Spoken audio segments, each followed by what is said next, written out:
자, 이 최상병 특검안 이 세 번째 이제 발의가 됐어요.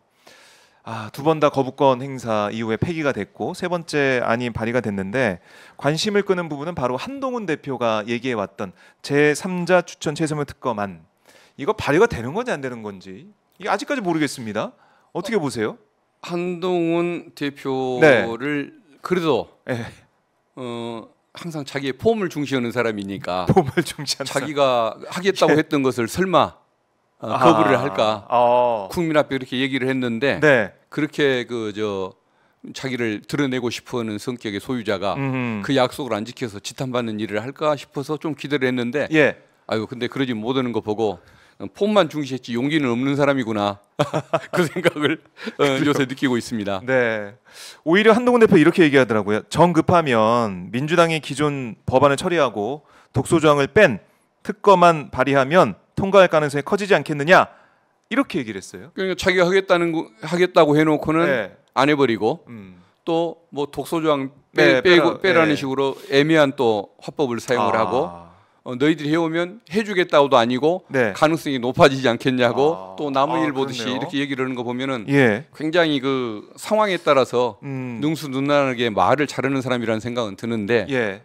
그래도 국민들이 그 전 과정을 지켜보면은 얼마나 믿을 수가 없는 사람이냐. 그러니까요. 예, 그런 부분을 판단하실 것 같습니다. 네, 판단을 계속 할 수밖에 없는 그런 상황이고 한동훈 대표가 그동안 보여왔던 국민 눈높이 강조해왔는데 김건희 여사 검찰 수사 결과에 대해서도 뭐 이게 뭐 법관 측에 다 잘했을 거다. 근데 뭐 자세히 보지 않아서 모르겠지만 어쨌든 검찰 수사를 뭐 어떻게 보면 두둔하는 그런 내용의 발언했었고 예. 국민 눈높이에 맞지 않는 발언과 언행을 계속 하는 것 같은데요. 예. 이거 달라진 거 아닙니까? 아마 예? 그렇게 하고 싶었겠지만 네. 좀 드러내고 싶었겠지만은 아마 당을 장악하지 못하고 또 그 윤 대통령과의 관계 네.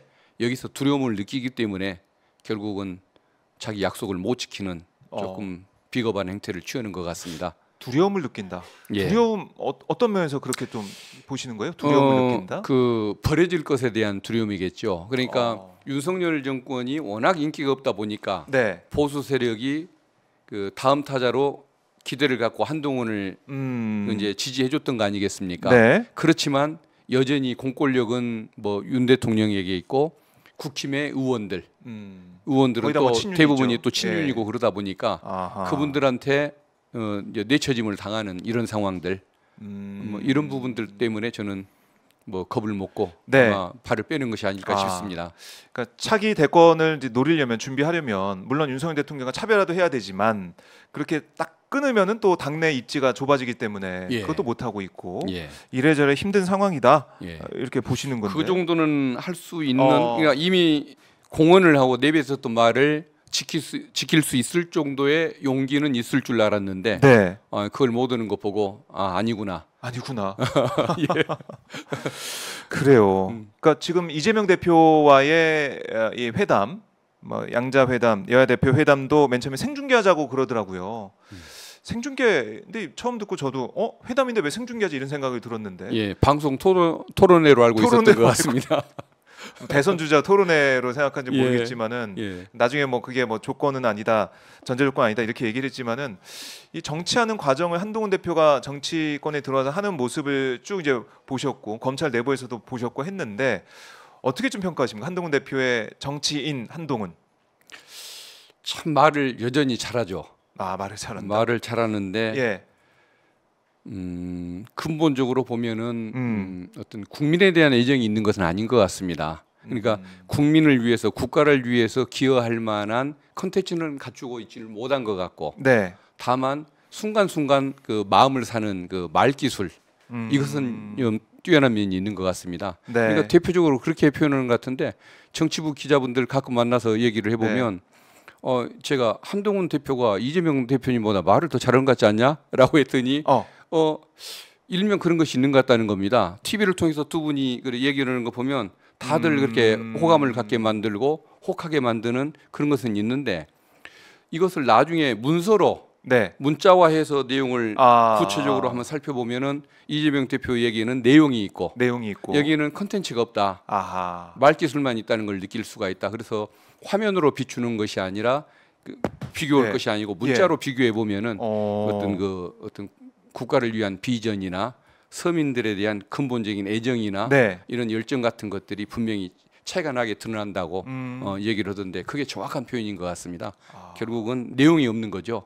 현학적인 말투 또 그렇게 순간 대응하는 뭐 순발력 이런 것이 뛰어날 뿐인 것이지 어떤 그 미래를 기대할 만한 이런 내용들은 전혀 뭐 좀 희망을 갖기가 어려운 부분인 것 같습니다. 네. 그래요. 이재명, 한동훈 두 대표가 만나서 회담을 할 때 또 어떤 발언을 할지 모두발에 나올지 또 어떻게 또 사진을 찍고 악수할지 이것도 궁금한데 한번 지켜보겠습니다.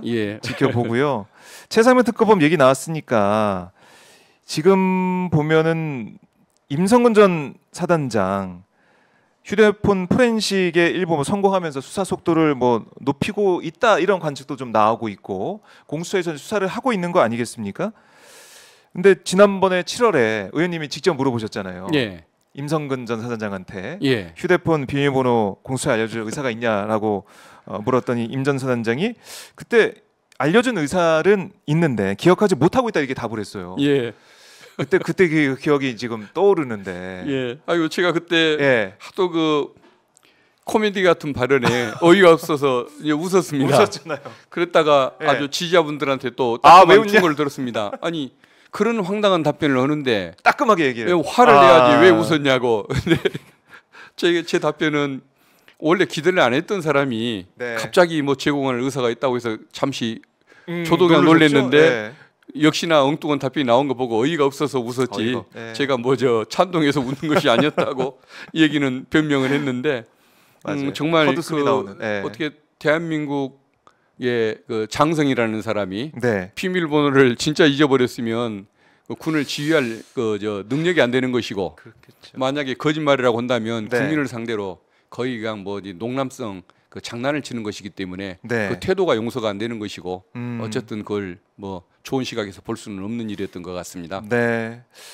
이렇게 휴대폰 포렌식에 일부 성공했다. 공수처가 열심히 뭐 수사는 하고 있다. 이 분위기 좀 느껴지긴 한데 뭐 이종호 전 대표와의 또 공수처에 지금 가 있는 검사 수사관들 뭐 여러 가지 관계 이 얘기도 나오면서 공수처가 제대로 된 결론을 낼 수 있을까 여기에 대한 의구심 계속 있는 거 아니겠습니까? 반은 기대를 갖지만 반은 저는 의심을 하고 있습니다.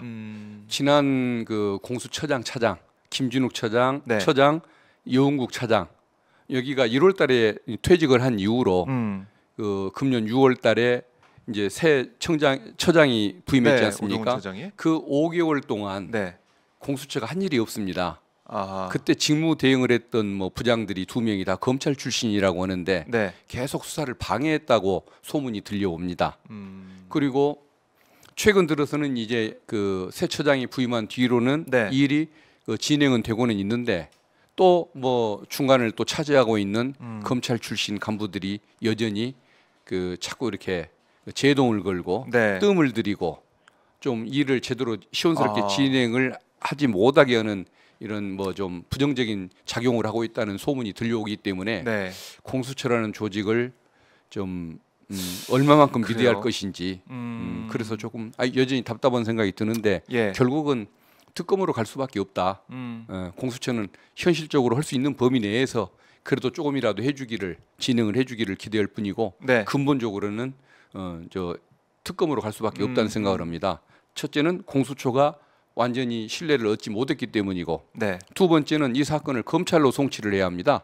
공수처가 기소하는 것이 아니고 그러면 검찰에 가서 또 한 3년 쥐고 있을 텐데 그러면은 이 사건은 뭐 유야무야가 돼버리는 거죠. 그래서 언제 처리될 수 있을지 기대를 할 수가 없기 때문에 결국은 특검이 나서서 뭐 100일 정도의 기간에 처리하게끔 특검법을 만들어야만 뭐 국민의 궁금증을 풀어줄 수가 있을 것 같고 수사와 사법의 왜곡도 막을 수 있다고 생각을 합니다. 특검이 출범하게 되면은 이 공수처의 수사 기록이나 이런 것들은 다 공수처에서 특검으로 갈 수가 있는 거죠. 이관을 해야 합니다. 또 인력도 파견할 수 예, 그렇습니다. 예. 그러니까 이 연속선상에서 수사가 계속 이어질 수 있고 더 빠르게 많은 인원을 가지고 집중적할 수 있다. 수사를 잘하기 위해서는 또 의혹을 풀기 위해서는 또 임성근 전 사단장 등등 다 억울하다고 하니까 외화무역에 대해서 이종섭 전 장관도 그렇고 억울하다고 하니까 그걸 풀기 위해서는 특검을 통해서 하나하나 밝히는 게 제일 깔끔한 방법인데 국민의힘에서는 또 여권에서는 공수처 수사를 다 보고 수사가 미진하면 특검 가는 거 되는 거 아니냐. 그게 프로세스다. 이런 얘기 계속 하고 있어요. 공수처가 수사를 하겠지만 언제 끝낼지 알 수가 없고 수사한 다음에는 검찰로 송치하게 돼 있습니다. 그러면 검찰이 이제 앞으로 2년 3년 수사를 할 텐데 김건희 여사 사건들 그 도이치모터스 주가 조작 사건 3년 걸렸거든요. 이번에 아마 같이 끼워 넣어서 아마 명품백 사건과 함께 무혐의 처리를 하려고 할 가능성이 많은데 3년 기다린 끝의 결과가 이겁니다. 근데 뭘 검찰을 또 믿고 특검을 하지 말자는 얘기는 하지 말자는 얘기하고 똑같은 거겠죠. 영구 미제 사건으로 만들고 뭐 뭐라고 그럴까요? 공소시효까지 넘겨버리자는 나쁜 의도로밖에 볼 수가 없는 것이겠죠. 그래서 특검은 반드시 필요한 상황입니다. 공수처가 열심히 하고 믿어줘도 특검으로 가는 것이 필요합니다. 그렇네요. 공수처가 수사를 아무리 잘한다고 하더라도 그걸 검찰이 또 쥐고 있기 때문에 질 수밖에 없는 프로세스이기 때문에 국민들이 믿기 어려운 결과가 나올 것이다. 맞습니다. 그래요. 뭐 이 문제는 저희가 최상면 특검법 이게 워낙에 지금 뭐 독도지우기 논란이나 아니면은 이 이른바 뉴라이트 아니면 김태호 1차장의 중요한 건 일본 마음이다. 일본의 마음을 잘 다스려야 된다. 뭐 이런 얘기를 하면서 이게 워낙에 다 묻히다 보니까 최상면 특검법에 대해서 우리가 또 얘기를 안 하면 또 사람들이 까먹거든요. 기억에서 좀 또 멀어지기 때문에 계속 얘기를 해야 됩니다. 저는 이런 생각을 또 하고 있고